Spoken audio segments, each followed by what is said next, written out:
దయచేసి వారు అడిగిన ఎక్స్‌గ్రేషియా ఇవ్వాలని చెప్పేసి కోరుతున్నాం.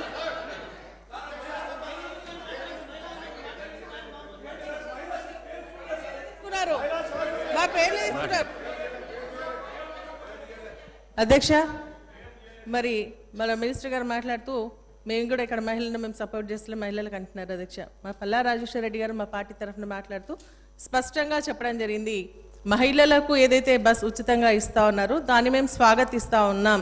కానీ కాకపోతే మహిళలు ఇబ్బంది పడుతూ ఉన్నారు, ఎంప్లాయీస్ ఇబ్బంది పడుతూ ఉన్నారు, కాలేజ్ స్టూడెంట్స్ ఇబ్బంది పడుతూ ఉన్నారు. మళ్ళీ ట్రిప్స్ కూడా తక్కువ అవుతూ ఉన్నాయి కాబట్టి దాన్ని పెంచండి, మహిళలకు ఇంకా సౌకర్యంగా ఉండాలంటే బస్సుల శాతాన్ని పెంచాలని వాళ్ళు స్పష్టంగా చెప్పడం జరిగింది. ఇంకోటి అధ్యక్ష, ఆటో డ్రైవర్ల గురించి మాట్లాడుతున్నారు. అధ్యక్ష, ఈరోజు ఆటో డ్రైవర్లు ఇబ్బంది పడుతున్నటువంటి విషయాన్ని సభ ద్వారా ఒక ప్రతిపక్ష నాయకులుగా వారు చెప్పడం జరుగుతోంది. ఒక నిమిషం అధ్యక్ష, చనిపోయినటువంటి ఆటో డ్రైవర్ భార్యలు కూడా ఇబ్బంది పడుతూ ఉన్నారు. ఆటో డ్రైవర్కి సంబంధించినటువంటి వారి యొక్క కుటుంబాలు మహిళలు బాధ్యత వహిస్తారు, వారు ఇబ్బంది పడుతూ ఉన్నారు. కాబట్టి వారికి మీరు ఇచ్చేటువంటి 1200 సరిపోదు, నెలకు 10,000 రూపాయలు ఇవ్వమని చెప్పేసి మేము డిమాండ్ చేస్తూ ఉన్నాం. ఖచ్చితంగా ఇవ్వండి, ఆ కుటుంబాలను ఆదుకోండి. చనిపోయిన కుటుంబాలకు మరి 10,000 రూపాయలు 10 లక్షల రూపాయలు ఎక్స్‌గ్రేషియా ఇవ్వాలని చెప్పేసి కూడా మేము డిమాండ్ చేస్తూ ఉన్నాం.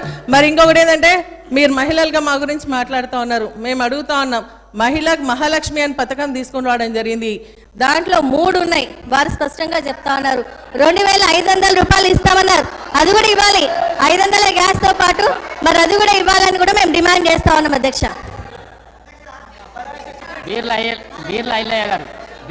అధ్యక్ష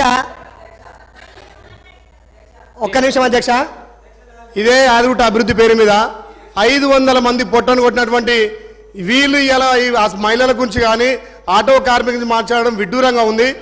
అభివృద్ధి పేరు మీద 500 మంది అయితే అందులో 15 మంది కుటుంబాలు చనిపోయిన అధ్యక్ష. ఇవాళ 3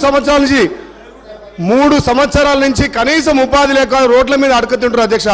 అదే గౌరవ మా ఇప్పుడున్నటువంటి మంత్రివర్యులు ప్రతిపక్షంలో ఆటో కార్మికులకు లేవనెత్తితే అప్పుడున్నటువంటి ప్రభుత్వం స్పందించలేదు. మళ్ళీ ఇవాళ మా గౌరవ ముఖ్యమంత్రి కానీ మా మంత్రి కోమటిరెడ్డి వెంకటరెడ్డి గారి ఆధ్వర్యంలో రేపు 11వ తారీఖున మన ప్రభుత్వం కొండపైకి ఆటోలు అనుమతించింది అధ్యక్ష. ఇవాళ 1000 కోట్లతోటి కొండ అభివృద్ధి చేసింది అధ్యక్ష. ఇవాళ గౌరవ మంత్రి కొండ సురేఖ గారి చొరవతోటి పైన డార్మెంట్ రాళ్ళు అదేవిధంగా వచ్చే భక్తులకు ఇవాళ మన ప్రభుత్వం వసతి కల్పిస్తుంది అధ్యక్ష. మరి ఇన్ని 1000 కోట్ల అభివృద్ధి అని మొత్తం దండుకున్నారు. అక్కడ ఒక వైట్గా పెట్టి వీళ్ళు అడ్డాగా చేసి ఉన్న నిధులను 50% దోచుకున్నారు అధ్యక్ష.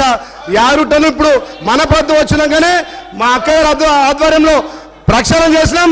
ఇలా వచ్చే పంతులు అక్కడ ఉన్నటువంటి పంతులకు కూడా ఏ రకంగా సౌకర్యాలు అధ్యక్ష. నిజంగా పేరుకే యారుటను అడ్డాగా మార్చుకొని వైటీగా ద్వారా 50% నిధులు కల్వకుంట్ల కవితకు ఇవాళ ఇక్కడ ఉన్నటువంటి జగదీష్ రెడ్డికి పోయినా తప్ప ఎవరికి పోరు అధ్యక్ష.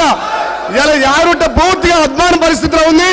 ఇలా మనం వచ్చిన తర్వాత ప్రక్షాళన చేస్తున్నాం అధ్యక్ష. గౌరవ ముఖ్యమంత్రి చొరవతోటి ఇలా యాదాద్రి మళ్ళా అధ్యక్ష